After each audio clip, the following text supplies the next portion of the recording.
نحمدہ و نصلی علی رسولہ الکریم اما بعد قال الامام حجۃ الاسلام شاہ ولی اللہ دہلوی باب اقسام الشرک۔ یہ اس مبحث کا تیسرا باب ہے۔ اس مبحث میں بر اور اسم کی تعریف کرنے کے بعد پہلے باب سے اصل و اصول البر، سب سے پہلی نیکی جس پر دنیا کے تمام انسانوں کا اتفاق ہے، وہ اللہ تبارک و تعالیٰ کی وحدانیت ہے۔ تو شاہ صاحب نے پہلے باب میں توحید کی حقیقت اور اس کے 4 درجات بیان کیے تھے، اور دوسرے باب میں شرک اور تشبیہ کی حقیقت بیان کی تھی کہ توحید کے متضاد جو فکر اور نظریہ ہے وہ شرک کا ہے اور تشبیہ کا ہے، اور اس میں یہ بات واضح کی تھی کہ شرک تبھی ممکن ہے جب توحید کے پہلے 2 درجات انسان مانتے ہوں۔ تو جب اللہ کو خالق کائنات اور بڑے بڑے کاموں کا نظم و نسق چلانے والا مانتے ہیں، تو پھر تمام امور میں اسی کی حکمرانی اور اسی کی وحدانیت کو تسلیم کیا جانا چاہیے۔ باقی امور میں کسی دوسرے کو اللہ کا شریک کرنا یا اللہ کے اوصاف کسی مخلوق کے اندر ماننا، یہ توحید کے بنیادی نظریے کے خلاف ہے۔ یہ ایسے ہی ہے جیسے حکومت میں ہم کسی حکمران کی حکومت میں کسی کو شریک سمجھیں، اور یا حکمران کو عام انسان کی طرح اس کے ساتھ ہمارے رویے ہوں، اس کے ساتھ ہمارے معاملات اور لین دین یا مکالمے کی شکل ہو۔ تو جیسے دنیا میں حکمرانی کے لیے لازمی اور ضروری ہے کہ وہ ایک وحدت کے ساتھ، ایک مرکز کے ساتھ جڑی ہوئی ہو، ایسے ہی اس پوری کائنات کی حکمرانی بھی صرف ایک ذات وحدہ لا شریک اللہ تبارک و تعالیٰ کے ساتھ قائم ہے۔ شرک کی اصل حقیقت پیچھے شاہ صاحب نے بیان کر دی، اس کا ایک مختصر سا خلاصہ اس باب کے شروع میں بیان کر رہے ہیں، اور پھر اس کی جتنی اقسام ممکنہ طور پر ہو سکتی تھی ان کا تذکرہ کیا ہے۔ قرآن و حدیث کے گہرے مطالعے کے نتیجے میں جن جن بنیادی امور کو بطور شرک کے دین کی ان تعلیمات میں واضح کیا گیا ہے، ان کو شاہ صاحب نے یہاں جمع کر دیا، اور وہ تقریباً 9 اقسام ہیں، 9 قسمیں ہیں شرک کی، اس کو شاہ صاحب یہاں بیان کرتے ہیں۔ سب سے پہلے شرک کی حقیقت بیان کرتے ہوئے فرماتے ہیں کہ ان یعتقد انسان فی بعض المعظمین من الناس ان الآثار العجیبہ الصادرہ منہ انما صدرت لکونہ متصفا بصفۃ من صفات الکمال مما لم یعہد فی جنس الانسان۔ شاہ صاحب نے فرمایا کہ شرک کی حقیقت یہ ہے کہ کوئی انسانوں میں جو صاحب عظمت لوگ ہیں، انسان جن کی تعظیم کرتا ہے، والدین ہیں، استاذ ہیں، رہنما ہے، اسی طریقے سے حکمران ہیں، بعض المعظمین من الناس، انسانوں میں سے وہ جن کو تعظیم دی جاتی ہے، وہ تعظیم کسی نہ کسی علمی صلاحیت یا عملی صلاحیت کی بنیاد پر انسانی سوسائٹی میں دینے کا رواج ہے۔ اب ایسا انسان جس میں ایسی عظمت والی چیزیں موجود ہوں، ان میں اگر کوئی ایسے عجیب و غریب آثار اور خواص ظاہر ہوں جو کسی نہ کسی کمال کی صفات میں سے کسی نہ کسی ایک صفت کے ساتھ متصف ہوں، ایسی صفات جو انسانی دائرے سے باہر، مما لم یعہد فی جنس الانسان، انسان سے ایسی کمالات ظاہر ہونا ممکن نہ ہوں، اور وہ کسی انسان سے ایسے عجیب و غریب کرامات یا معجزات وہ ظاہر ہوتے ہوں، بلکہ حقیقت یہ ہے کہ وہ کمال جو کسی انسان میں ظاہر ہو رہا ہے وہ نوع انسانیت میں تو ممکن نہیں ہوتا، بل یختص بالواجب جل مجدہ لا یوجد فی غیرہ، وہ صرف اور صرف اللہ کے ساتھ مخصوص ہوتا ہے، اللہ کی صفات میں سے ہے، اللہ کے کمالات میں سے ہے، اللہ کے علاوہ کسی اور کے اندر وہ نہیں پایا جاتا،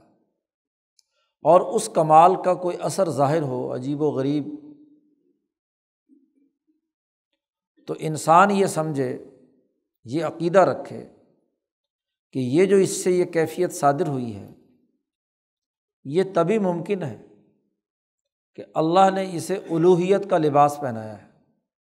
الا ان یخلع ہوا خلعۃ الالوہیہ علی غیرہ، دوسروں کی نسبت پہ اس کو کچھ خدائی اختیارات دیے گئے ہیں، یا یہ ایسا فرد ہے کہ جو ذات باری تعالیٰ کے اندر فنا ہے، اور اتنا فنا ہو گیا کہ یبقیٰ بذاتہ، کہ اللہ تبارک و تعالیٰ کی ذات کے ساتھ ہی وہ باقی ہے، اس کے علاوہ اس کی کوئی بقا نہیں ہے، ایسا فنا فی اللہ ہے کہ اس میں سے انسانیت کے دائرے کی چیز نکل گئی اور وہ صرف اور صرف اب الوہی خصوصیات کا حامل بن گیا۔ یا شاہ صاحب کہتے ہیں اسی طرح کے اور جو خرافات کی اقسام میں سے چیزیں ہیں ان کا گمان، ان کا اعتقاد یہ انسان رکھے۔ شرک کی اس حقیقت میں شاہ صاحب نے بڑی جامعیت کے ساتھ اس بات کو واضح کر دیا کہ سب سے پہلے تو یہ شرک معزز انسانوں کو اللہ کے برابر سمجھنا ہے، غیر انسان کو اللہ کے برابر سمجھنا دنیا کے عقلاء میں سے کہیں بھی یہی نہیں پایا جاتا۔ شرک کا تعلق انسان کے علاوہ کسی اور مخلوق کو اللہ کے برابر سمجھنے کے دائرے سے نہیں ہے، وہ تو ذات باری تعالیٰ کے انکار پر ہی مبنی ہو سکتا ہے۔ شرک جب ہم کہہ رہے ہیں کسی کو تو دراصل اس شرک کا تعلق اللہ کے مقابلے میں کسی معزز اور معظم انسان کو اللہ کا شریک کرنا، اور اس کا سبب یہ ہوتا ہے اس اعتقاد کرنے والے کے پیش نظر کہ اس انسان سے کچھ ایسی کرامات اور ایسی انہونی چیزیں ثابت ہوئی ہیں جو صرف اور صرف الوہی اختیارات کے حامل لوگوں سے ہی ہو سکتی ہیں، دوسروں سے یہ بات ممکن نہیں۔ اب وہاں وہ یہ اعتقاد رکھے کہ یہ اللہ کا بیٹا ہے، یا اللہ نے اس کو خدائی اختیارات دے دیے ہیں، یا الوہیت اس کے اندر حلول کر گئی ہے، وغیرہ وغیرہ، جو بھی، یہ شرک کی بنیادی حقیقت ہے۔ جیسا کہ کما ورد فی الحدیث، شاہ صاحب نے اس کی دلیل کے طور پر ایک حدیث بیان کی۔ طریقہ کار شاہ صاحب کا یہی ہے کہ جب وہ کسی شے کی حقیقت بیان کرتے ہیں تو اس کی بنیادی دلیل قرآن سے یا حدیث سے جہاں سے بھی دستیاب ہو اسے ضرور لاتے ہیں۔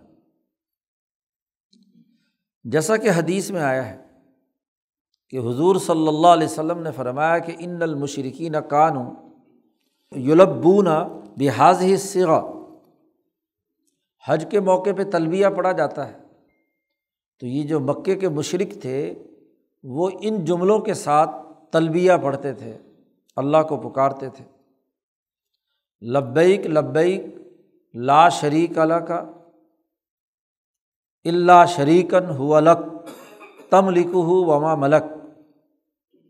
یعنی ابراہیم علیہ السلام کے زمانے سے جو تلبیہ چلا آ رہا تھا اس میں یہ ترمیم کر دی انہوں نے کہ اے اللہ ہم حاضر ہیں تیرا کوئی شریک نہیں ہے، لا شریک لک، سوائے اس شریک کے جو تو نے خود اپنے ساتھ اپنی ملکیت میں شریک کر کے اسے خدائی اختیارات دیے ہیں۔ یہ اگلا جملہ جو الا شریکا هو لک تملکہ وما ملک، یہ اضافہ انہوں نے اپنی طرف سے کیا ہوا تھا کہ ویسے تو تیرا کوئی شریک نہیں ہے، کوئی پتھر، کوئی بت، کوئی اور چیز، لیکن تیرا شریک صرف وہ ہو سکتا ہے جس کو تو نے خود اپنے ساتھ کیا اپنے مقابلے میں شریک بنایا ہو، اس کو خدائی اختیارات دیے۔ فَيَتَذَلَّلُ عِندَهُ أَقْصَى التَّذَلُّلِ، جس انسان معزز انسان کے بارے میں وہ یہ اعتقاد رکھتے ہوں اور پھر اس کے سامنے انتہا درجے کی اس کی تعظیم اختیار کریں، ایسے ہی جیسے اللہ کے سامنے اختیار کی جاتی ہے، اور وہ یعامل معہ معاملۃ العباد مع اللہ تعالیٰ، اور اس انسان کے ساتھ بھی وہی معاملہ کریں جو تمام عبادت گزار اللہ تعالیٰ کے ساتھ کرتے ہیں،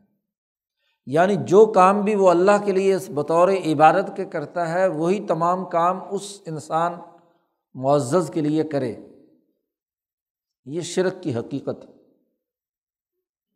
معزز انسان کو اللہ کی صفات کا حامل ماننا جو صرف اللہ کے ساتھ تعلق رکھتی ہیں، اور پھر اس کے سامنے اس انتہا درجے کی تعظیم اور اخبات کرنا جو صرف اللہ کے ساتھ مخصوص ہے، اور بندے اللہ کی جیسے عبادت کرتے ہیں ایسے ہی اس انسان کی بھی عبادت کی جائے، اس انسان کی جائے یا اس انسان کی جو شبیہ بنائی ہوئی ہے، تصویر ہے، پتھر ہے، یا اس انسان کی قبر ہے۔ اب قبر بھی سب جانتے ہیں کہ اس قبر کو نہیں پوج رہا، وہ قبر کے پیچھے اس شخصیت کو پوج رہا ہے، اور اس بت کو، پتھر کو نہیں پوج رہا، اس پتھر کی اس تصویر کو جو اس کسی بزرگ کی ہے، جیسے لات، منات، عزیٰ، یہ وہ تمام لوگ تھے جو مکہ مکرمہ میں انسانی خدمت کا اعلیٰ معیار رکھتے تھے۔ کوئی حاجیوں کو پانی پلاتا تھا، کسی نے انسانی خدمت کے لیے بڑے کام کیے تھے، ان کے حاجیوں کا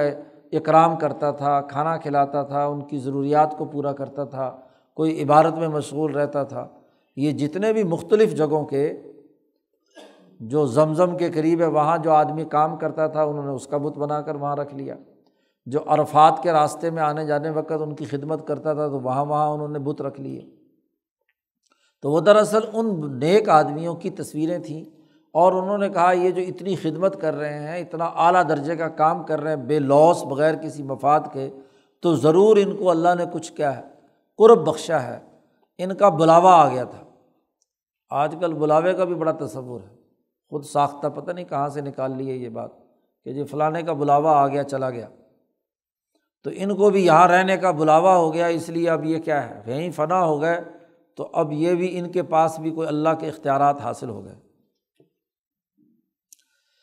شاہ صاحب کہتے ہیں یہ تو اصل میں حقیقت ہے شرک کی، لیکن اس حقیقت اور اس معنویت کی کچھ عملی شکلیں ہیں۔ دنیا میں ہر معنی کا ایک ظاہری شکل و صورت ہوتی ہے، ہر مسمى کا ایک اسم، ہر معنون کا ایک عنوان، اور ہر معنی کا ایک نام ہوتا ہے، ایک عملی شکل ہوتی ہے۔ شاہ صاحب کہتے ہیں ھذا معنی لہو اشباح و قوالب، حقیقت اور معنویت تو شرک کی یہ ہے، لیکن اس کی عملی شکلیں، اس کا ڈھانچہ، اس کی عملی صورتیں وہ ضرور ہوتی ہیں، کیونکہ کوئی بھی معنویت ظاہری شکل و صورت اور لباس کے بغیر نہیں ہوتی۔ تو اس شرک کی حقیقت کی بہت ساری عملی شکلیں تھیں، اور والشرع لا یبحث الا عن اشباہہا، جب بھی کوئی سسٹم بنایا جاتا ہے تو سسٹم عملی شکلوں کو روکتا ہے، اس کا ہدف وہ ہوتا ہے، وہ تمام اعمال جو اس طرح کی معنویت پیدا کر رہے ہوں، کوئی بھی دنیا کا عملی نظام ان کو روکتا ہے اور ان کے مقابلے میں وہ عملی شکلیں تجویز کرتا ہے جو اس معنویت کے بجائے ذات باری تعالیٰ کی عبادت پر دلالت کریں، کیونکہ آپ کسی کا دل چیر کر نہیں دیکھ سکتے کہ دل میں اس کے اندر کیا کیفیت ہے، کسی پتھر، کسی بت، کسی انسان کے معاملے میں یہ معنویت تو اللہ جانے اور بندہ جانے۔ جب آپ ایک عملی نظام بنائیں گے تو آپ کو اس معنویت کے قرائن اور اس کی علامات کے تناظر میں کچھ عملی شکلیں نظر آئیں گی ضرور۔ جیسے اب بہادری، تو کوئی آدمی بیٹھا ہوا ہو تو ہم اس کو نہیں کہہ سکتے کہ یہ بہادر ہے یا بزدل ہے۔ بہادری کا اظہار اس کے عمل سے ظاہر ہوگا کہ وہ اکھاڑے میں، میدان میں دوسروں کو پچھاڑ دیتا ہے، مشکل وقت میں وہ اپنے اوپر گرفت اور طاقت اور قوت رکھتا ہے تو بہادر کہیں گے۔ تو وہ عمل بتلا رہا ہے کہ یہ بہادر ہے، اور جو ایسی مقابلے کی سطح پر آ کر ہار مان کر بیٹھ گیا تو اسے ہم کہیں گے کہ بزدل ہے، کمزور ہے۔ تو دنیا میں ہر معنویت کی ایک عملی شکل ہے، تو یہ شرک کی یہ حقیقت یا اس معنویت کی عملی شکلیں ہیں، اور ہمیشہ شریعت اور سسٹم ان ظاہری شکلوں کو زیر بحث لاتے ہیں کہ کون سی شکلیں، کون سا قالب، کون سا عمل جائز ہے اور کون سا ناجائز، کس عمل سے کیا معنویت ظاہر ہو رہی ہے، آشکارا ہو رہی ہے، اور کس عمل سے کیا معنویت ظاہر ہو رہی ہے۔ اس کے مطابق سسٹم اس سے بحث کرتا ہے ظاہری شکل و صورت اور ظاہری امور کے ساتھ۔ والشرع لا يبحث الا عن اشباہہ وقوالبہ التی باشرها الناس بنیت الشرک، لوگ جس کو شرک کی نیت سے عملی شکل اختیار کرتے ہیں، شریعت اس سے بحث کرتی ہے۔ حتی صارت مظنۃ للشرک، یہاں تک کہ وہ عملی شکل اور وہ شرک کی معنویت دونوں اس طرح جڑ جاتی ہیں کہ یہ عمل کیا جائے تو شرک تعبیر ہوگی، اور اگر شرک ہو تو اس کی عملی شکل یہ ہوگی۔ تو ہر عمل کا اپنی ایک معنویت کے ساتھ ایک ربط اور تعلق ہوتا ہے، تو اس ربط اور تعلق والی شکلوں کو شریعت بحث میں لاتی ہے، سسٹم پیش نظر رکھتا ہے۔ لازما لہ فی العادت، عادتاً اور عرف کے اعتبار سے وہ شکل اور وہ معنی دونوں ایک دوسرے سے کیا ہے، جڑے ہوئے ہیں۔ اب رونے کی ایک شکل ہے اور رونے کی ایک معنویت ہے، دونوں ایک دوسرے کے ساتھ لازم ملزوم ہے۔ کھانے کی ایک شکل ہے اور وہ کھانا اس لیے کھا رہے ہیں کہ بھوک ہے، تو بھوک کی علامت کا پتہ چلا کہ بھوکا ہے، اس کے آثار سے ظاہر ہو رہا ہے اور اس کو کھانے کی ضرورت ہے، وغیرہ وغیرہ۔ دنیا کی تمام چیزیں اسی طرح ہیں۔ شاہ صاحب کہتے ہیں کہ جیسا کہ شریعت اور دنیا کے ہر نظام میں یہ طریقہ کار ہے کہ وہ علت جو کسی مصلحت یا کسی مفسدے، خرابی کے ساتھ لازم و ملزوم ہے، تو علت کو معلول کے قائم مقام یا معلول کو علت کے قائم مقام بنا لیتے ہیں، یعنی وہ علل یا علامت وہ دراصل اس مصلحت کو ظاہر کر رہی ہے۔ اب مثلاً وہ علامت کہ ایک آدمی کسی کے سامنے سر جھکا کر عزت و احترام دیتا ہے، تو یہ کسی کے سامنے جھکنا یہ علامت ہے اس بات کی کہ وہ دل سے آپ کی رسپیکٹ کر رہا ہے، اظہار کر رہا ہے آپ کے سامنے۔ اسی طریقے سے کسی فساد کی بھی ایک علامت ہے، فسادی چہرہ دیکھ کر اس کی کسی حرکت سے ہم کہتے ہیں کہ اس کے پیچھے جو نیت ہے وہ فساد کی ہے۔ تو ہر مفسدہ اور ہر مصلحت، ان دونوں کی کچھ علامات ہوتی ہیں، اور جہاں مفسدہ اور مصلحت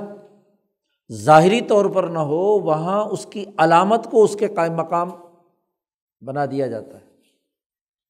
کہ یہ اس کے قائم مقام ہے۔ گویا کہ وہ افعال ظاہرہ افعال باطنہ کی نمائندگی کرتے ہیں، وہ اس کے ساتھ مربوط ہو جاتے ہیں۔ شاہ صاحب کہتے ہیں اب دین اسلام نے یہ جو شرک کی معنویت ہے، اس کی جو ظاہری عملی شکلیں ہیں، شاہ صاحب کہتے ہیں یہاں ہم نحن نرید، ہمارا ارادہ یہ ہے کہ ان ننبہک علی امور، ہم شرک کی جو عملی شکلیں ہیں ان امور پر آپ کو متنبہ کریں، بتلائیں۔ یہاں جعلہ اللہ تعالیٰ فی الشریعۃ المحمدیہ علی صاحب الصلوات والتسلیمات مظنات للشرک، جن کو شریعت محمدیہ میں شرک کے قائم مقام بنا لیا گیا ہے، جن علامتوں کو، اور اس شریعت میں اس کو روک دیا گیا، فنہا عنہا، اس سے لوگوں کو روک دیا گیا کہ یہ حرکتیں، یہ اعمال نہیں کرنے۔ تو یہ 9 اقسام شاہ صاحب آگے بیان کر رہے ہیں۔ فمنہا، ان میں سے سب سے پہلی قسم، انہم کانوا یسجدون للاصنام والنجوم، کہ وہ لوگ سجدہ کرتے تھے بتوں کو اور والنجوم اور ستاروں کو۔ فجاء النہی عن السجدۃ لغیر اللہ تعالی، اللہ کے علاوہ غیر کے سجدے سے مکمل طور پر منع کر دیا گیا، کیونکہ وہ پتھر بت جو تھے وہ بھی کسی نہ کسی انسان کی شبیہ، اور ستاروں میں بھی وہ سمجھتے تھے کہ ایسی توانائی اور طاقت ہے کہ وہ خدائی اختیارات کے مالک ہیں، اللہ نے ان کو بھی کیا ہے، خدا کی طور پر نمائندگی دے دی۔ تو اس لیے جتنی بھی سجدے کی اقسام تھیں، اور وہ سجدہ کسی بھی بت کو اور کسی بھی ستارے کے لیے، سورج چاند وغیرہ سے، اس کو منع کر دیا گیا۔ چنانچہ اللہ تبارک و تعالیٰ نے ارشاد فرمایا لا تسجدوا للشمس ولا للقمر، مت سجدہ کرو سورج کو اور نہ چاند کو، واسجدوا للہ الذی خلقہن، اس اللہ کو سجدہ کرو جس نے ان کو پیدا کیا ہے۔ تو تخلیق تم مانتے ہو، اور جب تخلیق یہ مانتے ہو کہ سورج چاند ستاروں کو اللہ نے پیدا کیا ہے، تو پھر عبادت بھی اسی کے لیے ہوگی، عبادت ان کے لیے نہیں ہو سکتی۔ والاشراک فی السجدہ کان متلازما للاشراک فی التدبیر، ان سورج چاند ستاروں کو سجدے میں اللہ کے برابر شریک ٹھہرانا، یہ اس بات کو لازمی قرار دیتا ہے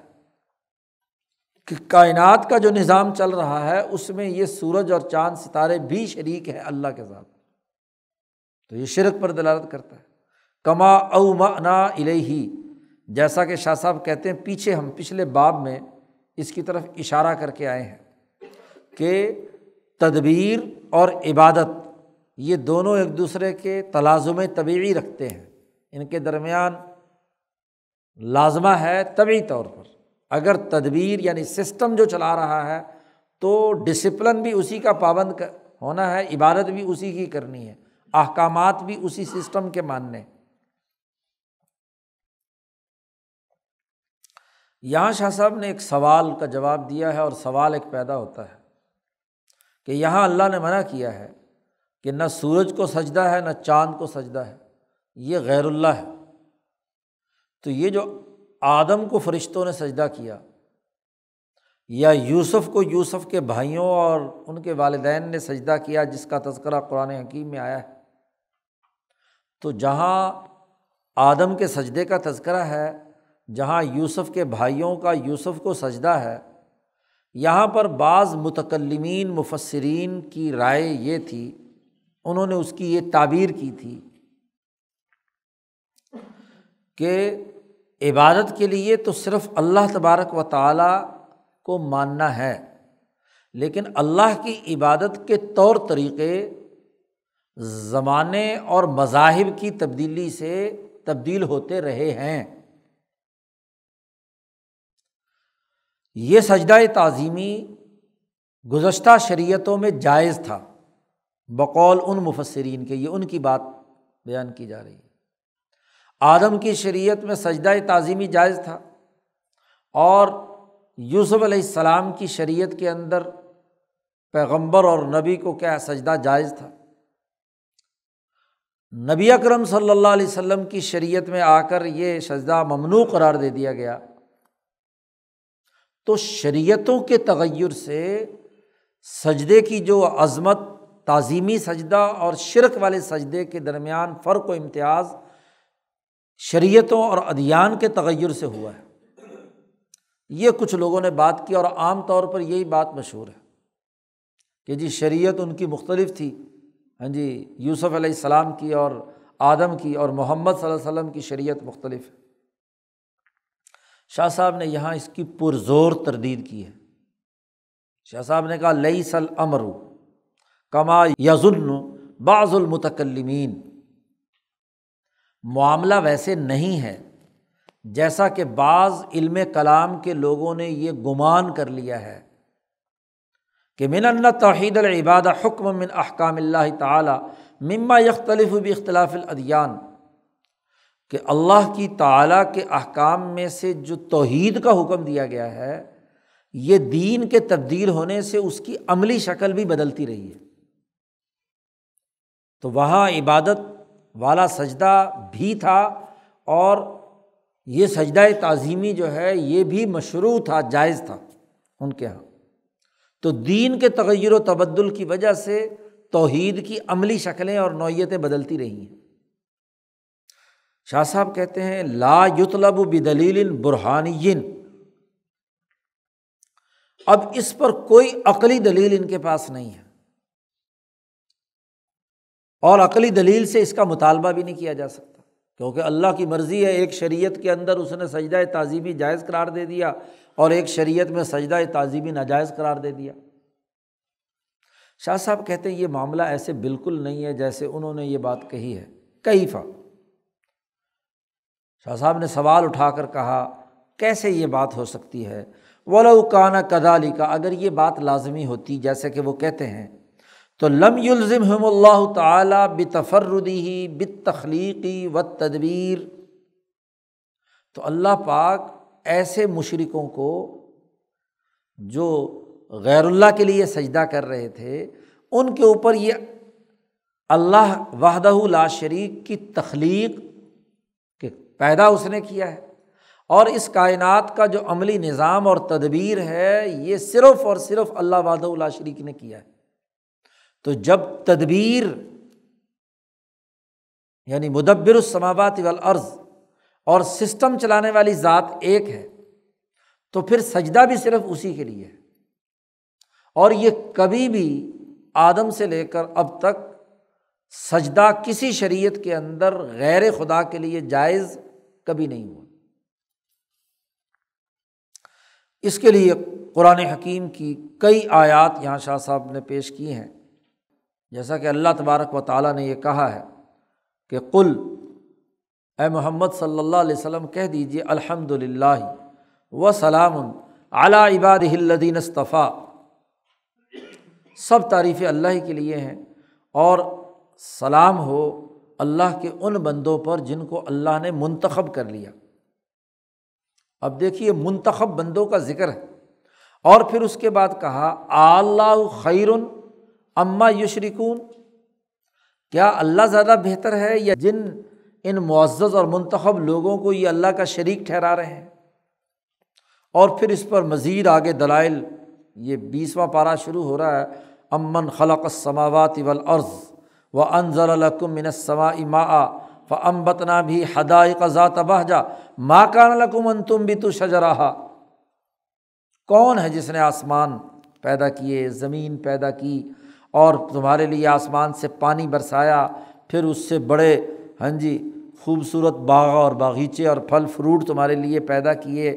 اور جن سے بہت سارے درخت تمہارے لیے بنائے، لیکن تم یہ طاقت نہیں رکھتے تھے کہ اس درخت کو اگا سکو۔ اور یہ بات کہنے کے بعد اللہ نے کہا اِلٰہٌ مع اللہ، کیا اللہ کے علاوہ کوئی اور ہے؟ سوال کیا۔ بل ہم قوم یعدلون، بلکہ تم اصل بات سے انحراف کرنے والے ہو، یعدلون انحراف کرنے والے ہو صحیح بات سے۔ امن جعل الارض قرارا وجعل خلالها انہارا، اللہ نے کہا کہ دیکھو اللہ نے اس زمین کو ساکن قرار دیا ہے، قرار رکھ رہی ہے، یہ حرکت میں نہیں ہے، اور ہم نے اس کے اندر نہریں اللہ نے جاری کی ہیں، اس کے اندر بڑے بڑے پہاڑ رکھے ہیں، وجعل بین البحرین حاجزا، بڑے بڑے سمندر ہیں اور سمندروں کے درمیان ایک غیر مرئی پردہ ہے کہ ادھر کا پانی ادھر نہیں مکس ہوتا اور ادھر کا پانی ادھر نہیں مکس ہوتا، جیسے بحر اوقیانوس اور بحر ہند جہاں ملتے ہیں ساؤتھ افریقہ میں کیپ ٹاؤن میں، کہ ایک کا پانی ایک طرح سے رنگ کا ہے، دوسرا دوسرے رنگ کا، کبھی ایک دوسرے سے نہیں ملتے۔ تو اللہ نے سوال کیا الہ مع اللہ، اللہ کے ساتھ کوئی اور ہے شریک اس میں؟ اصل بات یہ ہے کہ بل اکثرہم لا یعلمون، ان کی اکثریت علم نہیں رکھتی۔ اسی طرح اگلا سوال کیا اللہ نے، امن یجیب المضطر اذا دعاہ ویکشف السوء، کون ہے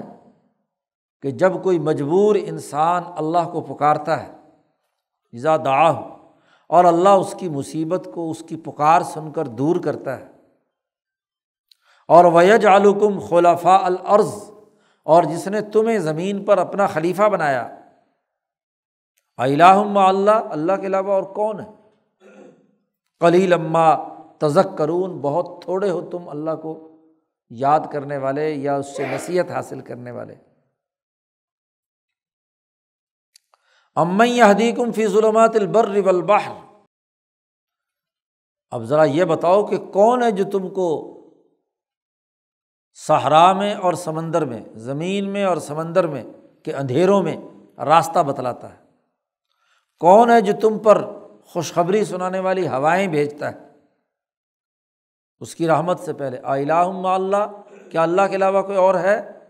تعالی اللہ عما یشرکون، اللہ تعالیٰ بہت بلند تر ہے جس اللہ کے مقابلے میں شریک ٹھہراتے ہو۔ امن یبدأ الخلق ثم یعیدہ، کون ہے جس نے ابتداءً پوری کائنات اور مخلوق کو پیدا کیا اور پھر قیامت برپا ہونے کے بعد دوبارہ ان کو زندہ کرے گا؟ اور کون ہے جو تمہیں رزق دیتا ہے آسمان سے اور زمین سے؟ الہ مع اللہ، اللہ کے ساتھ کوئی اور شریک ہے؟ اور اگر شریک ہے تو قرآن کہتا ہے قل ہاتوا برہانکم ان کنتم صادقین، اگر سچے ہو تو دلیل لاؤ کہ اللہ کے ساتھ کون شریک ہے۔ اب یہی وہ تمام امور ہیں جو یہ کسی سورج میں، کسی چاند میں، کسی معزز انسان میں یہ مانتے تھے کہ بارش ان کے کہنے سے ہو گئی، ہاں جی، درخت ان کے کہنے سے اگ گئے، اولاد فلانے پیر نے دے دی، ہاں جی، سورج اور چاند نے یہ کر دیا، فلانا ستارہ طلوع ہوا تو یہ نتیجہ آ گیا۔ یہ سارے وہی چیزیں ہیں اور ان تمام پر اللہ نے حجت تمام کی ہے ان آیات پہ۔ شاہ صاحب نے کہا کہ دیکھو یہ آیات دلالت کرتی ہیں کہ یہی تو چیزیں تھیں جو وہ سورج چاند اور معزز لوگوں میں مانتے تھے، تو قرآن حکیم نے یہ آیات واضح کر کے ان کے اوپر الزام عائد کیا ہے کہ تم ان تمام باتوں کے ماننے کے باوجود بھی تم اللہ کے ساتھ کسی کو شریک ٹھہراتے ہو۔ شاہ صاحب کہتے بل الحق، سچی اور حق بات یہ ہے کہ انہم اعترفوا بتوحید الخالق وبتوحید التدبیر فی الامور العظام، حق بات یہ کہ یہ مشرک لوگ اللہ تبارک و تعالیٰ کے بطور خالق کے، اس کی وحدت کے قائل تھے کہ خالق صرف ایک ہی ہے، اور اس بات کے بھی قائل تھے کہ بڑے بڑے تمام امور بھی وہی چلا رہا ہے، بتوحید التدبیر فی الامور العظام۔ توحید کی 4 قسمیں جو پہلے باب میں بیان کی ہیں وہ پیش نظر رہیں۔ وہ اس بات کو بھی تسلیم کرتے تھے کہ جو ذات تدبیر کرتی ہے عبادت اسی کے کرنا لازمی اور ضروری ہے۔ سلموا ان العبادہ متلازمۃ معہما، جیسا کہ ہم نے پہلے باب میں توحید کی حقیقت بیان کرتے ہوئے اس کی طرف اشارہ کیا تھا، اسی لیے تو ان پر الزام ثابت ہوتا ہے نا کہ جب تدبیر اللہ کی مانتے ہو تو تدبیر کا لازمی تقاضا یہ ہے کہ عبادت اسی کی ہو۔ اگر تدبیر اس کی مانتے ہو اور عبادت اللہ کے علاوہ کسی اور کی کرتے ہو تو یہ بات عقلی طور پر غلط ہے، تبھی الزام ثابت ہوگا نا۔ اور اگر وہ یہ بات تدبیر کو بھی نہ مانے تو پھر عبادت کا الزام ان پر کیسے ہو؟ عبادت کا تو معقول بات ہے، تبھی الزام ان پر عائد ہوگا کہ وہ تدبیر کو مانتے ہیں لیکن عبادت نہیں کرتے، تو تب وہ مشرک ہوئے۔ تو گویا کہ شاہ صاحب پچھلے بابوں میں بھی اس بات کو واضح کر چکے ہیں کہ شرک کی جو اصل حقیقت ہے وہ بڑے بڑے تمام کاموں میں وہ اللہ کی توحید کے قائل ہیں لیکن عبادت اس کی نہیں کرنا چاہتے۔ عبادت وہ سمجھتے ہیں کہ ایسے کچھ لوگوں کو اللہ نے الوہی اختیارات دے دیے ہیں، کسی سورج چاند ستاروں کو یا کسی بت کو یا کسی انسان کو، تو اس کی عبادت اور اس کی غلامی، اس کے لیے یہ کام کرتے ہیں، سجدہ کرتے ہیں۔ تو پہلی قسم شرک کی یہ ہے کہ بتوں اور ستاروں یا انسانوں کو سجدہ ممنوع قرار دے دیا گیا۔ اب یہ سجدہ چونکہ شرک کی مشابہت اس میں پیدا ہوتی ہے، شرک کی معنویت پائی جاتی ہے، اس لیے اس پر کیا ہے، اس کو روک دیا گیا۔ اس لیے حضور صلی اللہ علیہ وسلم کے سامنے ایک آدمی آتا ہے، پرانے دستور کے مطابق یا احترام کی بنیاد پر آ کر اس نے حضور کو سجدہ کیا، تو حضور بڑے ناراض ہوئے، اس کو سمجھایا کہ دیکھو کسی انسان کو سجدہ نہیں کیا جا سکتا جی، اگر سجدہ کرنا کسی انسان کے لیے ضروری ہوتا تو خاتون خانہ سے کہا جاتا کہ وہ اپنے خامند کو سجدہ کرے، تو اس لیے یہ کیا ہے، کسی انسان کے لیے سجدہ کیوں؟ ڈسپلن کے لیے جو سربراہ ہے، اگر تعظیمی سجدہ بھی جائز ہوتا تو ہر ماتحت، جتنے بھی ماتحت ہیں ان کو ان کے سربراہ کے سامنے سجدہ ریز ہونے کا حکم دیا جاتا، بادشاہ ہو، حکمران ہو، ہاں جی، کوئی استاذ ہو، کوئی خاوند ہو، ہر ایک جو بھی جس سطح کا سربراہ ہے اس کے سامنے اس کے ماتحت لوگ سجدہ کیا کریں، تو یہ ممنوع قرار دے دیا گیا۔ دوسری قسم شرک کی، انہم کانوا یستعینون بغیر اللہ فی حوائجہم، اپنی ضرورتوں اور حاجتوں میں اللہ کے علاوہ کسی اور سے مدد کے طالب ہوتے تھے۔ جیسے مثلاً وہ یہ سمجھتے تھے کہ مریض کی شفا پیر صاحب نے کر دی، صاحب قبر نے کر دی، یہ فلانا بزرگ جو ہے اس نے کر دی، فلانے پتھر نے کر دی، فلانا ستارہ طلوع ہوا تو اس ستارے کی برکت سے کیا ہے، مریض ٹھیک ہو گیا۔ شفاء المریض وغناء الفقیر، بھوکا ننگا تھا، فلانے کے پاس گیا، وہاں منت مانی اور وہاں وہ مالدار ہو گیا۔ اور وینظرون لہم، اور پھر ان کے نام پر نظریں مانتے ہیں اور یہ توقع رکھتے ہیں کہ اس نظر کی وجہ سے ان کے مقاصد میں انہیں کامیابی حاصل ہوئی۔ اور پھر یہی نہیں، ویتلون اسماءہم، ان کے ناموں کی تلاوت کرتے ہیں، رجاء برکتہا، تاکہ اس کی برکت حاصل ہو۔ پیر صاحب کے نام کی تلاوت کرتے ہیں جی، پیر صاحب کو پکارتے ہیں، اس کی تسبیح پڑھتے ہیں وغیرہ وغیرہ۔ فاوجب اللہ تعالیٰ علیہم، اللہ تبارک و تعالیٰ نے ان پر لازمی قرار دے دیا کہ وہ اپنی نمازوں میں یہ دعا پڑھیں کہ ایاک نعبد و ایاک نستعین، کہ تیری ہی ہم عبادت کرتے ہیں اور تجھ سے ہی مدد مانگتے ہیں۔ اور یہ بھی لازمی قرار دے دیا قرآن حکیم کی دوسری آیت جو سورۃ الجن میں ہے کہ فلا تدعوا مع اللہ احدا، اللہ کے ساتھ کسی کو شریک نہ کیا جائے، کسی کو نہ پکارو دعا میں۔ یہاں لا تدعو جو ہے، شاہ صاحب کہتے ہیں یہاں اس سے مراد دعا ہے نہ کہ عبادت ہے، جیسا کہ شاہ صاحب کہتے ہیں بعض مفسرین نے یہاں فلا تدعو سے مراد فلا تعبدو کا ترجمہ کیا ہے، بلکہ یہاں تدعو سے مراد استعانت اور مدد کے لیے پکارنا ہے، کہ اللہ کے علاوہ کسی اور پیر کو، کسی بزرگ کو، کسی پتھر کو، کسی سورج کو، کسی چاند کو پکارنا یہ درست نہیں ہے، استعانت جائز نہیں ہے۔ کیوں؟ اللہ تعالیٰ نے دوسری جگہ پر فرمایا بل ایاہ تدعون فیکشف ما تدعون، اسی ذات کو پکارو اور وہی ذات ہے کہ جو تمہاری مصیبت اور غم کو دور کرنے والی ہے، فیکشف ما تدعون، جس کام کے لیے بھی تم پکارتے ہو۔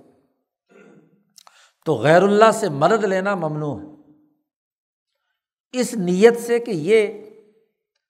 ان چیزوں کو پیدا کرنے والے مؤثر حقیقی ہیں، ان کو شفا مریض کو حاصل ہونا وغیرہ وغیرہ، مال کا مل جانا، اس نیت سے ان کو مدد کرنا پکارنا یہ درست نہیں ہے، چونکہ یہ بھی شرک کی معنویت کی عملی شکل ہے، اس لیے اس کو ناجائز قرار دیا گیا۔ تیسری قسم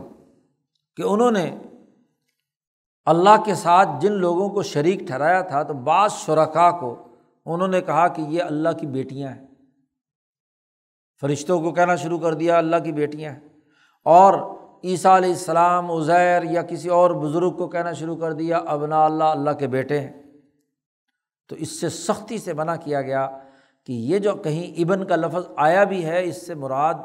محبوب خدا ہے، نہ یہ کہ وہ اللہ کا حقیقی بیٹا ہے، اس کو بیٹا سمجھ کر اس کے ساتھ معاملات کیے جائیں۔ اس کی تفصیل بھی پہلے باب میں شاہ صاحب نے محبوب اور ابن کی حقیقت وہاں بیان کر دی ہے۔ چوتھی قسم وہ ہے کہ انہم کانوا یتخذون احبارہم ورہبانہم اربابا من دون اللہ، کہ سوسائٹی کے جو علماء اور پیر ہیں ان کو اللہ کو چھوڑ کر ان کو رب بنانا، اللہ کو رب بنانے کے بجائے اپنے پیر کو رب بنا لینا، کسی اپنے بڑے عالم اور علامہ صاحب کو کیا ہے رب قرار دینا۔ کیا مطلب ہے رب کا؟ شاہ صاحب نے کوئی بھی انسان اپنے پیر و مرشد کو رب تو نہیں بناتا، تو رب بنانے کا کیا مطلب ہے؟ شاہ صاحب نے کہا بمعنی انہم کانوا یعتقدون، یہ عقیدہ رکھتے تھے کہ یہ جو بڑا عالم ہے اس کے یہ جس چیز کو حلال قرار دے دے وہ حلال ہے، اس کا فتویٰ چلے گا، اور یہ جس چیز کو حرام قرار دے دے وہ کیا ہے حرام ہے۔ یعتقدون ان ما احلہ ہؤلاء حلال لا بأس به فی نفس الامر،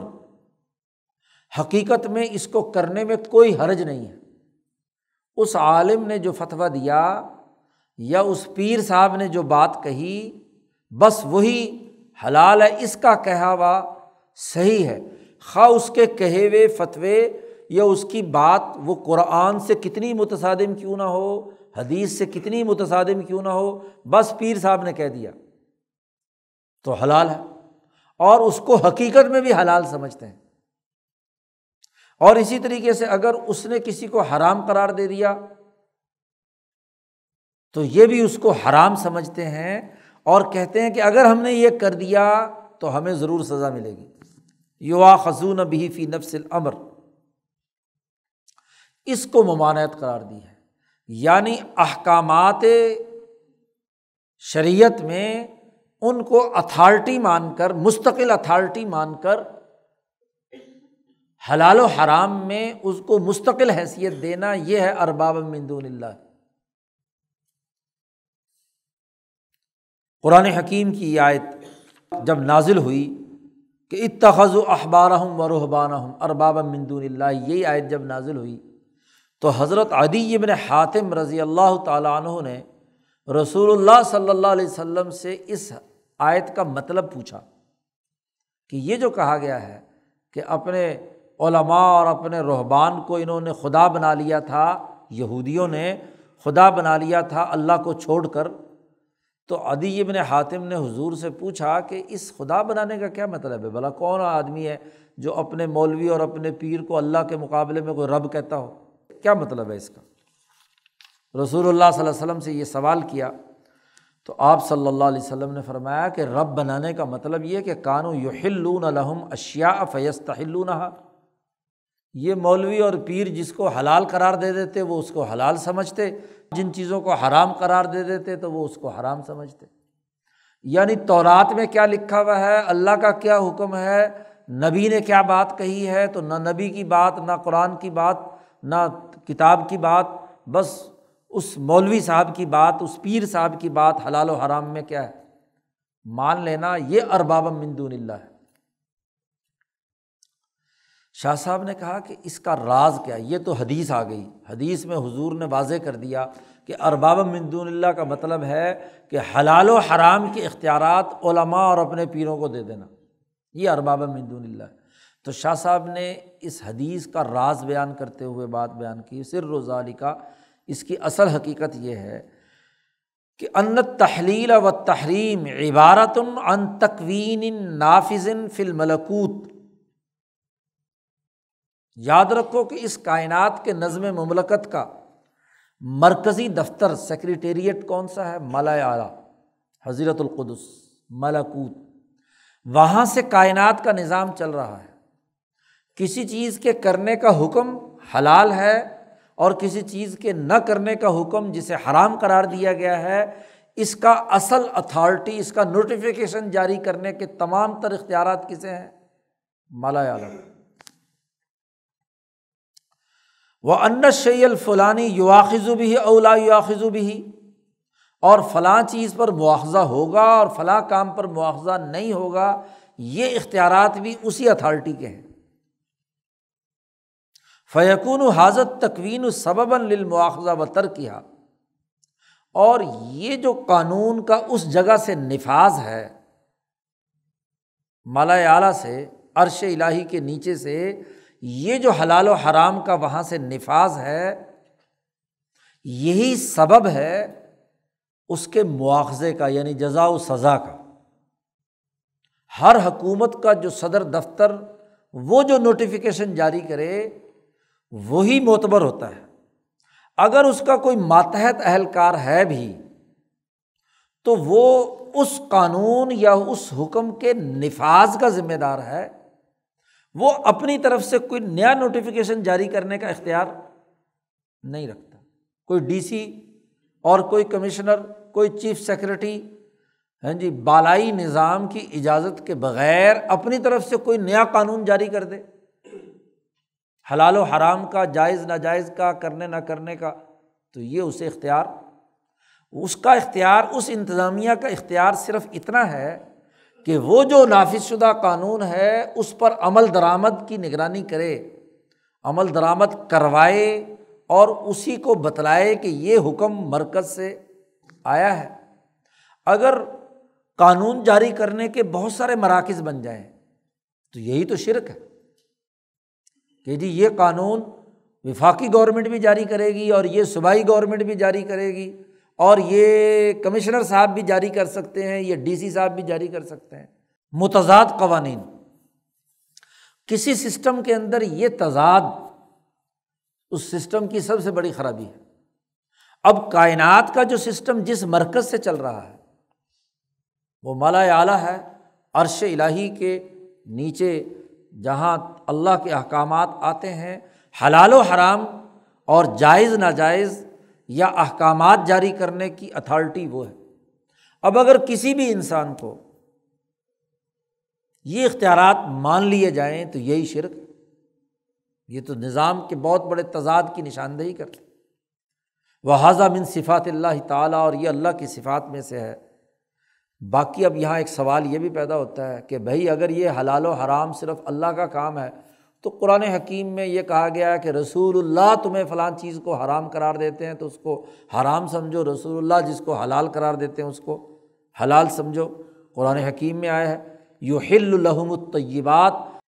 رسول وہ ہے جو تمہارے لیے پاکیزہ چیزوں کو حلال قرار دیتا ہے اور جو گندی چیزیں ہیں ان سے تمہیں روکتا ہے۔ تو یہاں نسبت حلال و حرام کی کدھر کی ہے؟ رسول کی طرف کی ہے۔ تو شاہ صاحب نے اس کا جواب دیا کہ اما نسبت التحلیل والتحریم الی النبی صلی اللہ علیہ وسلم، یہ جو حلال و حرام کی نسبت بعض آیات کے اندر رسول اللہ کی طرف ہے تو اس کا مطلب یہ ہے کہ وہ جو ملأ اعلیٰ کا جو حکم وہاں تھا اس حکم کے نفاذ کے لیے دنیا میں اس کی قطعی علامت وہ ہے جب نبی نے بتایا کہ یہ اللہ کا حکم ہے۔ نبی کو یہ سمجھنا کہ نبی خود حلال و حرام کر سکتا ہے تو یہ بھی شرک ہے۔ نبی خود اپنی طرف سے حلال و حرام نہیں کرتا، نبی ملأ اعلیٰ میں جو اللہ کی طرف سے جاری کردہ حلال و حرام ہے اس کی قطعی علامت بیان کرتا ہے کہ یہ حکم اب نافذ العمل ہو چکا ہے، لہٰذا لوگوں سنو، اس پر عمل کرو۔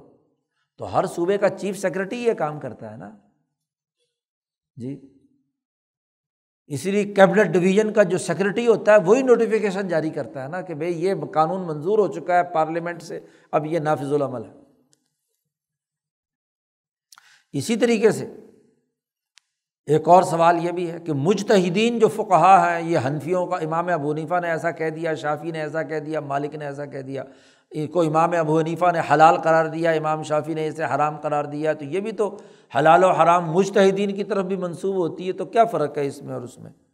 تو شاہ صاحب نے فرمایا اما نسبتها الی المجتہدین من امتہ،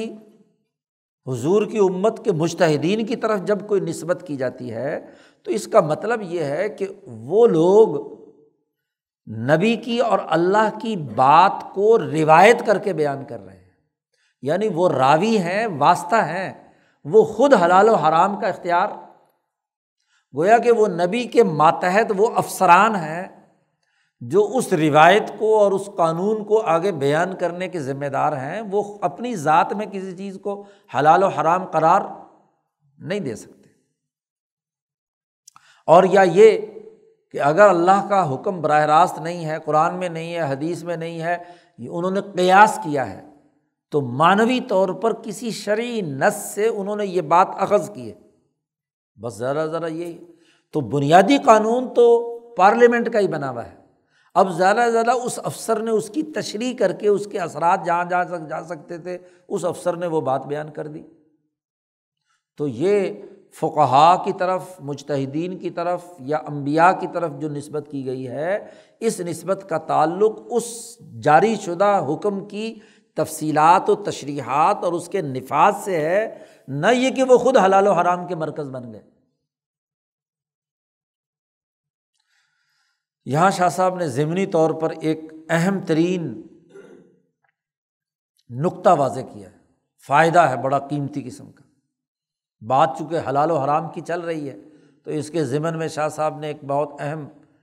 علمی اور قانونی پوائنٹ کی نشاندہی کی ہے۔ وَاعْلَمْ، جان لینا چاہیے کہ ان اللہ تعالیٰ اذا بعث رسولاً، اللہ تعالیٰ جب رسول کو دنیا میں بھیجتے ہیں اور معجزات کے ذریعے سے اس کی رسالت نبی کی ثابت ہو جاتی ہے، وَأَحَلَّ عَلَىٰ لِسَانِهِ بَعْضَ مَا كَانَ حَرَامًا عِندَهُمْ، پہلے لوگوں جو اس نبی سے پہلے لوگ تھے ان کے نزدیک وہ چیز حرام تھی اور اس نبی نے آ کر اس کو حلال قرار دے دیا۔ وَوَجَدَ بَعْضُ النَّاسِ فِي نَفْسِهِ انْحِجَامًا عَنْهُ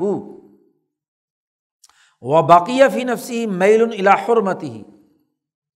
اب جب نبی نے آ کر کہا کہ یہ حلال ہے، مثلاً اونٹ کا گوشت یہودی اور عیسائی ان کو حرام تھا، وہ کھاتے نہیں تھے، کیوں کہ یعقوب علیہ السلام کے جسم میں اونٹ کے گوشت کھانے سے خارش پیدا ہوتی تھی، ان کے اوپر تو طبعی طور پر وہ استعمال نہیں کرتا، تو ان کی نسل سے جتنے یہودی خاص طور پر انہی کی نسل سے ہیں، تو نسل میں بھی یہ اثرات موجود تھے، تو تورات میں منع کر دیا گیا کہ تم یہ گوشت مت کھاؤ، کیونکہ اس کے نتیجے میں جو تکلیف یا اذیت یا ذہنی پریشانی اٹھانی پڑتی ہے تو وہ انسان کو اب نارمل بنا دیتی ہے، تو تم صحیح طور پر انسانیت کے حقوق ادا نہیں کر پاؤ گے، تو حرام قرار دے دیا۔ اب جب نبی اکرم صلی اللہ علیہ وسلم نے آ کر اونٹ کو حلال قرار دیا، اور عربوں کا دستور تھا اونٹ ذبح کر کے نہر کر کے کھاتے تھے، تو انہوں نے یہودیوں نے اعتراض کیا کہ بھئی یہ عجیب نبی ہے کہ جس نے پہلی حرام چیزیں تھیں اس نے آ کر نئے چیزیں حلال کر دی۔ تو اللہ پاک نے قرآن حکیم میں اس کا جواب دیا ہے کہ کل الطعام کان حلا لبنی اسرائیل، سارے کھانے بنی اسرائیل کے لیے حلال تھے، الا ما حرم اسرائیل علی نفسہ من قبل ان تنزل التوراۃ، تورات کے نازل ہونے سے بہت پہلے یعقوب نے خود اپنے اوپر جسے حرام قرار دیا تھا اللہ میاں نے اسی کو گیا برقرار رکھا۔ تو اب جو لوگ یہودیت سے کیا ہے، یہودی ہیں اور دین کو نہیں مانتے، نبی کے اس حکم کو نہیں مان رہے جو اس نے حلال کے طور پر کیا، تو ان کے نفس میں، ان کے دل میں اس سے بغاوت ہے، وہ اس کا انکار کرتے ہیں، اور اسی حرمت جو پہلے ان کے یہاں حرام تھا اس کی طرف ان کا میلان پایا جاتا ہے۔ لما وجد فی ملتہ من تحریمہ، کیونکہ ان کی ملت میں وہ چیز پہلے سے حرام چلی آ رہی تھی۔ تو شاہ صاحب کہتے ہیں اس کی عملاً دو شکلیں ہو سکتی ہیں، فہذا علی وجہین، اس کی دو وجہ ہو سکتی ہیں۔ ان کان لتردد فی ثبوت ھذہ الشریعہ فہو کافر بالنبی، اگر تو انہیں یہ شک ہے کہ اس شریعت کا ثبوت یہ ان کے خیال کے مطابق مرتبہ ثبوت کو نہیں پہنچا، تو اس کا مطلب یہ ہے کہ وہ نبی کے کافر ہیں، نبوت کے کافر ہیں۔ اللہ کی توحید کو تو مانتے ہیں، لیکن جس نبی نے آ کر یہ حکم جاری کیا ہے اس نبی کی نبوت کے وہ منکر ہیں، کافر بن نبوہ ہے۔ وَإِن كَانَ لِاعْتِقَادِ وُقُوعِ التَّحْرِيمِ الْأَوَّلِ تَحْرِيمًا لَا يَحْتَمِلُ النَّسْخَ، اور اگر وہ یہ اعتقاد رکھتے ہیں کہ یہ جو حرمت پہلے آئی تھی یعقوب کے زمانے سے چلی آ رہی تھی، مثلاً یہ ایسی حرمت ہے جو عبد العباد کے لیے ہے، اس کو منسوخ کرنے کا کوئی اس میں تصور نہیں ہے، اور وہ اس لیے کہ اللہ تبارک و تعالیٰ نے یعقوب اور ان کے بعد آنے والے انبیاء جو اللہ کے بندے تھے، اللہ نے ان کے اندر الوہی صفات رکھی تھیں، اور یعقوب جو تھے وہ اللہ میں فنا تھے، اللہ کے نام پر باقی تھے۔ تو اب یعقوب نے جس چیز سے منع کر دیا، جس سے انہوں نے ناپسند سمجھا، تو اب اس کو بھی ہم ناپسند سمجھیں گے، کیوں کہ اللہ نے اس کو خدائی اختیارات دی ہے، اور اگر ہم اس کی خلاف ورزی کریں گے تو ہمارے مال میں اور ہمارے بچوں میں اور اولاد میں ہمیں نقصان اٹھانا پڑے گا۔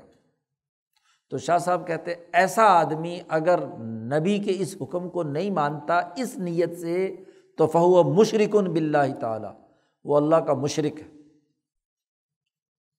مثبت لغیرہ، اور وہ کسی غیر کے لیے حلال و حرام کو ثابت کر رہا ہے، اللہ کے غضب اور اللہ کے ناراضگی اس کو غیر کے لیے ثابت کر رہا ہے جو مقدس چیزیں ذات باری تعالیٰ سے تھی، اور حلال و حرام کو اس کے سپرد کر رہا ہے۔ تو دونوں میں باریک سا فرق ہو گیا کہ اگر وہ اس پہلے والے حلال کرنے والے نبی کو مقدس سمجھ کر الوہیت کے اختیارات کی وجہ سے اس حلال و حرام کو اصل سمجھتا ہے تو پھر یہ مشرک باللہ ہے، شرک کر رہے ہیں۔ اور اگر اتنی بات ہے کہ تبدیل تو ہو سکتا ہے، اللہ میاں کی مرضی، اور یہ جو نبی بات بیان کر رہا ہے یہ ہم اس نبی کو چونکہ نہیں مانتے، یا اس نبی کو اس کے حکم کا ثبوت ہمارے پاس نہیں ہے اس لیے نہیں ہم مانتے، تو یہ کافر بن نبی ہوگا، اللہ کا مشرک اس کو قرار نہیں دیا جائے گا۔ یہ ایک ذیلی یہاں پر نقطہ شاہ صاحب نے بیان کر دیا۔ یا جیسے مثلاً ہندوؤں کا، جیسے ان کے ہاں معاملہ اونٹ کا تھا تو ہندوؤں کے ہاں معاملہ گائے کا ہے، کہ گائے کی حرمت انہوں نے قرار دے دی، اب اس کو حرام قرار دے دیا۔ حرام قرار دینے کی وجہ بھی کیا تھی کہ وہ رام چندر جی کو گائے کا گوشت سوٹ نہیں کرتا تھا، تو اس لیے ان کو بڑھے کا گوشت پسند نہیں ہوتا تھا، ان کی طبی طور پر، تو ان کی شریعت میں کیا، ویدوں میں ان کو ممنوع قرار دے دیا، ابھی گائے نہیں کھانی آپ نے۔ وہ پرندوں کا اور دوسری چیزوں کا گوشت شکار کر کے کھاتے تھے وغیرہ وغیرہ۔ تو ان دونوں میں ایک باریک سا فرق بیان کر دیا کہ یا تو مشرک ہوں گے یا کافر بن نبی ہوں گے۔ یہ ایک ضمنی فائدہ نمبر 4 جو شرک کی قسم تھی اس کے ضمن میں، کہ حلال و حرام کا اختیار کسی غیر خدا کے لیے ماننا، یہ ارباب من دون اللہ۔ 5ویں قسم، یہ لوگ تقرب حاصل کرتے تھے بتوں کا اور ستاروں کا، کہ ان کے نام پر جانور ذبح کرتے تھے، ذبح لغیر اللہ، اما بالاحلال عند الذبح باسمائہم، یا تو ذبح کے وقت اس بت کا نام پڑھتے تھے، اور یا ذبح کرتے تھے ایسے خاص بتوں کہ مقام پر لے جا کر وہاں جا کر ذبح کرتے تھے، تو دونوں چیزوں سے روک دیا گیا، کیونکہ یہ بھی شرک کی عملی شکل ہے، اس لیے اس کو بھی ممنوع قرار دے دیا گیا۔ چھٹی قسم یہ کہ کانوا یسیبون الصوائب والبحائر تقربا الی شرکائہم، صائبہ اور بحائر اس میں بھی ذکر آ چکا ہے اس کا الفوز الکبیر میں۔ بحیرہ کہتے تھے اس اونٹنی کو جس نے 5 بچے مسلسل مؤنث دیے ہوں، یا 10 بچے، مختلف ان کے جو فرقے یا قبائل تھے ان کے ہاں مختلف قسم کی تعداد مقرر تھی، تو وہ کہتے تھے کہ اب اس نے اتنی چونکہ مادائیں اس کے اندر سے پیدا ہو گئی ہیں تو اب یہ معزز ہو گئی ہے گائے، یا یہ معزز ہو گیا ہے اونٹنی، اب اس کے کان کاٹ دیتے تھے اور کہتے تھے کہ آئندہ اس کا احترام کرنا، اس کو ذبح نہیں کیا جا سکتا، اس کا دودھ نہیں پیا جا سکتا، ہاں جی، اس کے چرنے اور پانی پینے والی جگہ پہ کسی اور جانور کو نہیں چھوڑا جا سکتا، وغیرہ وغیرہ، تو وہ اس بت کے نام پر اس کو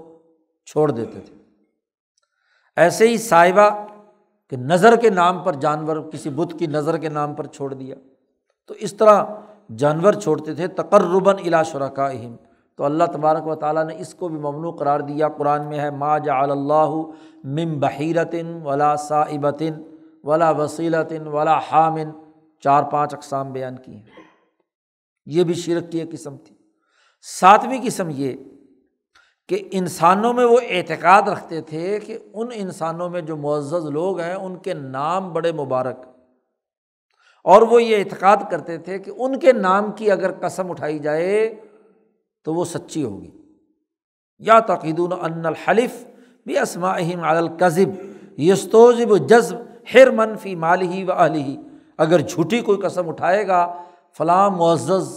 پیر صاحب کی، فلاں ہاں جی عالم صاحب کی، تو ضرور اس کے مال میں اور اس کی جان میں کوئی نہ کوئی نقصان ضرور آئے گا، یعنی وہ جو اللہ والی بات ہے۔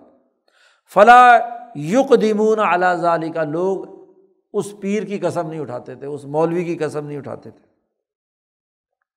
ولذالک، اس لیے وہ اپنے مخالف جو ہوتا تھا اس سے اگر کوئی قسم اٹھوانی ہوتی تھی تو اپنے انہی شریکوں کے نام کی قسم اٹھواتے تھے، عزیٰ کی، لات کی، منات کی، بزعمہم، تو اس سے روک دیا گیا۔ نبی اکرم صلی اللہ علیہ وسلم نے فرمایا من حلف بغیر اللہ فقد اشرک، جس نے اللہ کے علاوہ کسی اور کی حلف اٹھایا تو وہ اس نے قسم اٹھائی تو وہ اس نے شرک کیا۔ بعض محدثین نے اس کو تغلیظ و تہدید کے معنی پر محمول کیا ہے اس حدیث کو، کہ یہ بہت زیادہ حضور نے لوگوں کو ڈرانے کے لیے یہ بات کہی ہے، یہ اصل میں شرک نہیں بنتا۔ شاہ صاحب کہتے ہیں میں یہ بات نہیں کہتا، لا اقول بذالک، میرے نزدیک اس سے مراد وہ قسم ہے، قسم کی 3 قسمیں ہوتی ہیں، یمین منعقدہ اور یمین غموس ہے، جو اللہ کے علاوہ کسی اور کے نام پر اٹھائی گئی، یعنی مستقبل کے اور ماضی کے حوالے سے اس بات کی قسم اٹھانا کہ آئندہ یہ کام نہیں کروں گا۔ 8ویں قسم یہ تھی کہ وہ اللہ کے علاوہ کسی غیر کے لیے حج کرتے تھے، اللہ کے علاوہ کوئی اور مقامات انہوں نے اختیار کر لیے بیت اللہ کے علاوہ، اور وہاں کوئی نہ کوئی کسی نیکی کے ارادے سے جانا۔ وذالک ان یقصد مواضع متبرکہ مختصۃ بشرکائہم، لات و منات کا جو مقام تھا وہاں چلے جاتے کہ یہ بڑی برکت والی جگہ ہو گئی، اور کسی اور اسی طرح چلے جاتے تھے، اور ان کا خیال یہ تھا کہ یکون الحلول بہا تقربا من ہؤلاء، اس مقام پر جانا یہ اللہ کا تقرب یا ان شریکوں کا تقرب پیدا کرنے کا ذریعہ بنتا ہے، تو شریعت نے اس سے منع کر دیا۔ نبی اکرم صلی اللہ علیہ وسلم نے اعلان کر دیا لا تشد الرحال الا الی 3 مساجد، بخاری مسلم کی حدیث ہے، مشکات میں یہ آئی، تو حضور نے فرمایا کہ ثواب کی نیت سے صرف 3 جگہوں پر جا سکتے ہیں آپ، 3 مسجدوں میں، اس کے علاوہ ہاں جی محض تقرب حاصل کرنے کے لیے، اللہ کا تقرب حاصل کرنے کے لیے کسی اور جگہ نہیں جا سکتے، سواری تیار کر کے نہیں جا سکتے سوائے 3 جگہوں، مسجد نبوی، مسجد حرام اور مسجد اقصیٰ، 3 مساجد، بیت المقدس میں، بیت اللہ الحرام مکہ المکرمہ میں، ہاں جی مسجد نبوی مدینہ منورہ میں، یہاں اسپیشل سفر کر کے اور یہاں وہاں کا جانا ہی عبادت ہے، اس کے علاوہ کسی اور مقام میں عبادت کی نیت سے جانا یہ درست نہیں ہے، جائز نہیں ہے، اس کو عبادت گاہ بنا لینا ہے۔ ویسے آپ کوئی آثار قدیمہ دیکھنے کے لیے جا رہے ہیں، کسی اور اس کے لیے جا رہے ہیں، وہ الگ بات ہے، عبادت کی نیت سے جانا ممنوع اور حرام ہے۔ نمبر 8 اور 9ویں قسم یہ ہے کہ منہا انہم کانوا یسمون ابناءہم، اپنے بیٹوں کا وہ نام رکھتے تھے عبد العزیٰ، عبد الشمس، آج کل کے نام رکھتے ہیں پیرا دتا، پیر بخش، یہ بھی یہی ہے نا، پیر نے دتا، اللہ دتے کے بجائے کیا ہے پیرا دتا ہوتا ہے، تو وہ بھی نام رکھتے تھے عزیٰ کا بیٹا عبد العزیٰ، عبد الشمس سورج کا بیٹا، ونحو ذالک۔ تو اللہ تبارک و تعالیٰ نے کہا هو الذی خلقکم من نفس واحدہ وجعل منها زوجها لیسکن الیہا فلما تغشاها حملت حملا خفیفا فمرت به فلما اثقلت دعوا اللہ ربہما لئن آتیتنا صالحا لنکونن من الشاکرین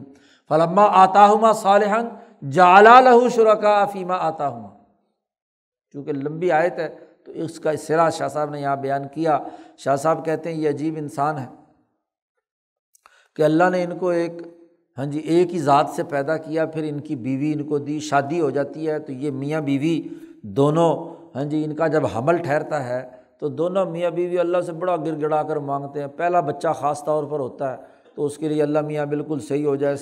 صحیح سالم ہو جائے، کیونکہ ساروں کو خوشی ہوتی ہے۔ اچھا جب تک پیدا نہیں ہوتا تو اللہ سے مانگتے ہیں، لیکن جب پیدا ہوتا ہے فلما آتاہما صالحا، جب صحیح بھلا چنگا ہم نے پیدا کر دیا تو پھر کہتے ہیں یہ فلانے پیر کی دعا سے ہوا ہے، فلانی جگہ پہ ہم نے نظر مانی تھی اس کی وجہ سے ہوا ہے۔ اللہ پاک نے پوری قرآن حکیم کی 4-5 آیتیں نازل کر کے کہا اس دھوکے باز انسان کا حال دیکھو،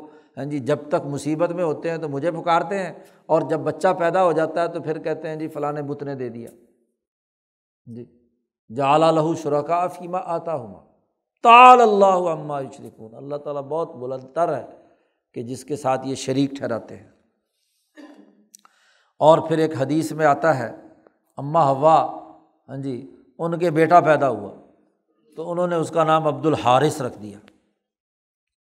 تو حضور نے فرمایا کہ یہ کان من وحی الشیطان، یہ شیطان کی وحی سے کیا ہے انہوں نے یہ نام رکھ دیا۔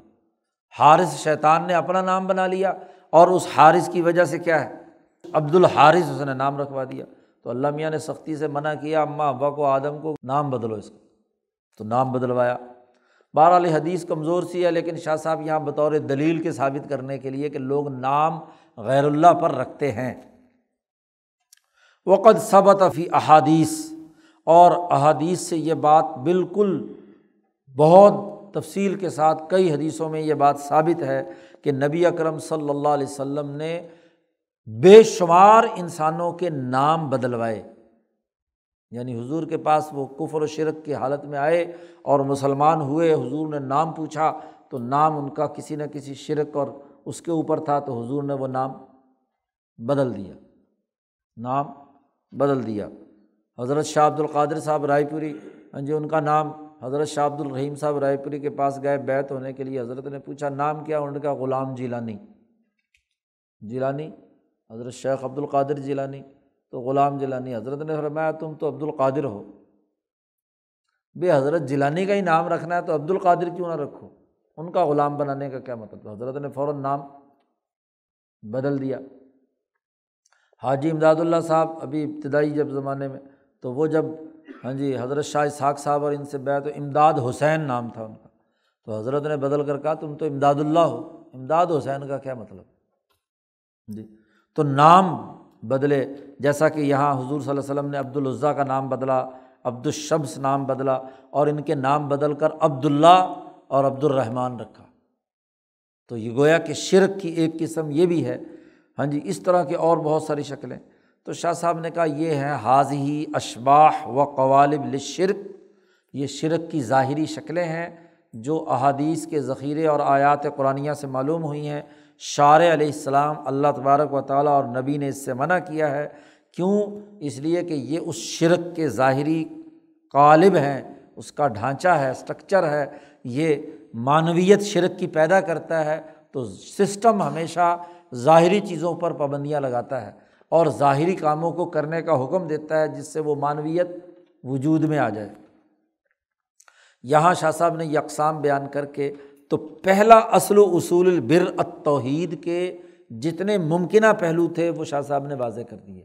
کہ سب سے پہلا بر اور نیکی ذات باری تعالیٰ کو کائنات کا واحد حکمران، مدبر، عبادت کے قابل، مدد حاصل کرنے کا مرکز اور منبع صرف اسی ذات کو مانے۔ یہ سب سے پہلا اصول البر ہے۔ اور جب یہ بات طے ہو گئی تو پھر اس کے بعد دوسرا اصول البر آگے آ رہا ہے، اگلے باب میں ایمان بصفات اللہ تعالیٰ انشاءاللہ پھر پڑھیں گے۔ اللہم صلی علی محمد۔